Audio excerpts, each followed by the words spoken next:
I'm Divya Sharma. My question is from Surah 2 Baqarah and verse 223. Can you please explain me these lines? Your women are your till to cultivate, so go to your till as you will, and send good deeds before you for your souls, and fear Allah. Know that you will one day meet Him. Can you please explain me this? बहन ने सवाल पूछा है सूरह बकरा की सूरह number 2 आयत नंबर 223, जिसमें बहन ने पूछा कि women are your tilth, treat them like your tilth. ये जो कुरान मजीद में कहा गया है कि औरतें आपकी खेती है, तो वैसा उनका सही तरीके से उनसे बर्ताव करो। ये आयत के बारे में आप देखेंगे 222 पढ़ेंगे, इसका पहले आयत पढ़ना इंपॉर्टेंट है।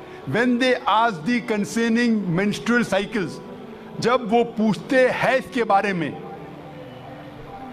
हैज़ के बारे में, तो अल्लाह ताला फरमाते कि हैज़ के हालत में आप उनके पास मत जाओ। During menstrual cycle do not approach them.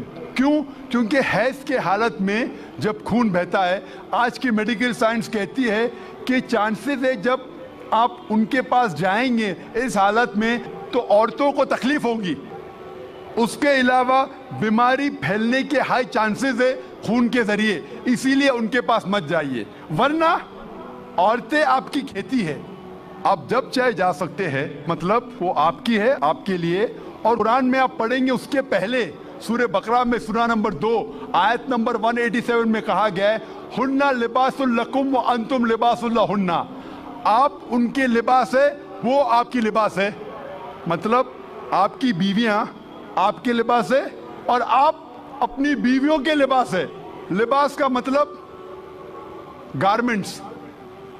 Main मकसद है लिबास का कवर करना, प्रोटेक्ट करना,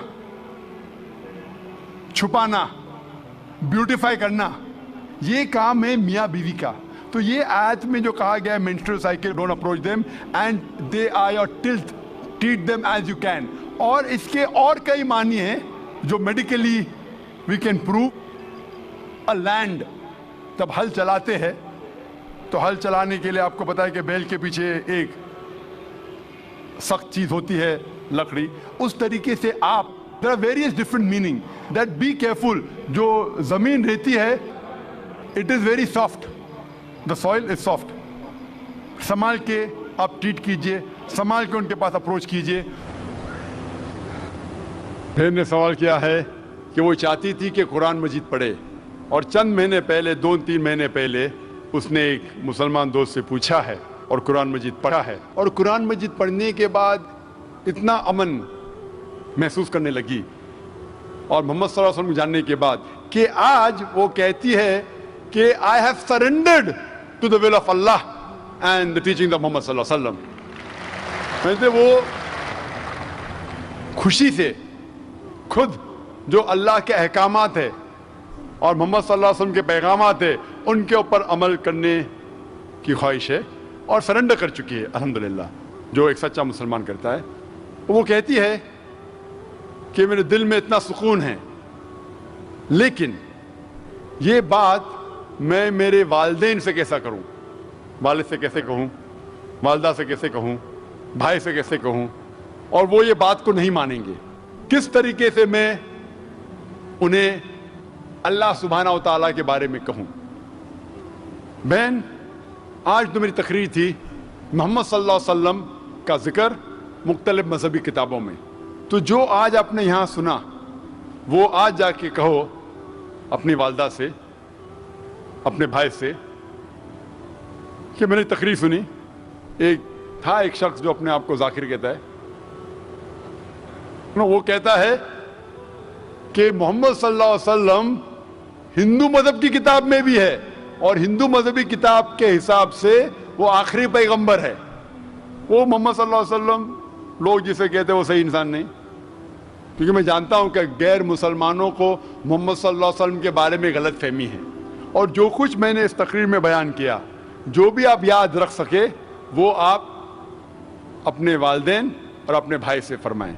जहाँ तक कि अल्लाह का ताल्लुक़ है कि अल्लाह के बारे में किस तरीके से मैं मेरे वालिदैन को कहूँ, اگلے سنیچر جیسے میں نے کہا 22 تاریخ کو میری تقریر ہے خدا کا تصور مختلف مذہب میں، concept of God in various world religions, اور اس میں انشاءاللہ جس طریقے سے آج میں نے ثابت کیا محمد صلی اللہ علیہ وسلم آخری پیغمبر ہے مختلف مذہبی کتابوں سے، اس دن ایک ہفتے بعد انشاءاللہ میں یہ ثابت کروں گا کہ ہر مذہب میں ضروری ہے کہ ایک ہی ایشور ہے، ایک ہی خدا ہے، ایک ہی اللہ ہے، اور اس ایشور کی کوئی پرتیما نہیں ہے، نہ کوئی بت ہے، اور صرف ہمیں اس کی عبادت کرنا چاہیے۔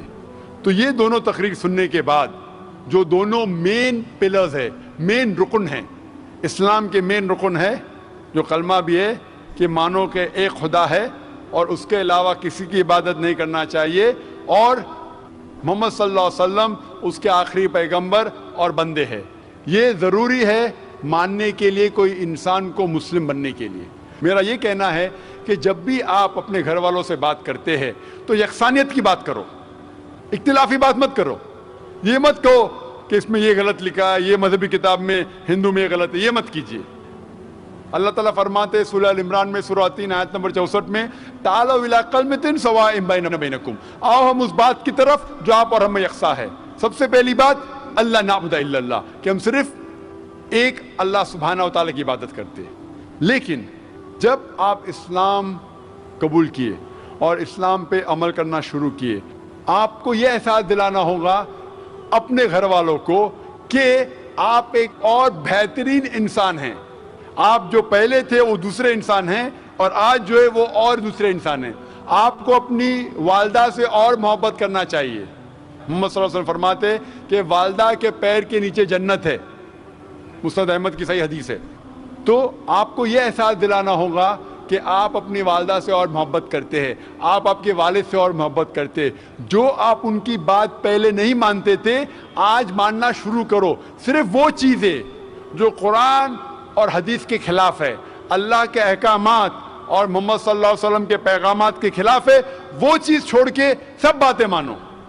تو انہیں احساس ہوگا کہ آپ ان سے اور محبت کرتے، اور آہستہ آہستہ پیار سے جو یکسانیت ہے ان کو بیان کرو۔ وقت ہو سکتا ہے آپ کو کچھ دن لگے، کچھ ہفتے لگے، کچھ سال لگے۔ آپ کا کام ہے ذکر کرنا، جیسا میرا کام ہے ذکر کرنا۔ ہدایت دیتا اللہ سبحانہ و تعالیٰ، ہدایت تو اللہ دیتا ہے، ہم صرف ذکر کرتے۔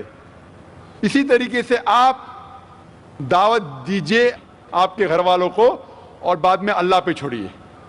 Hope that answers the question.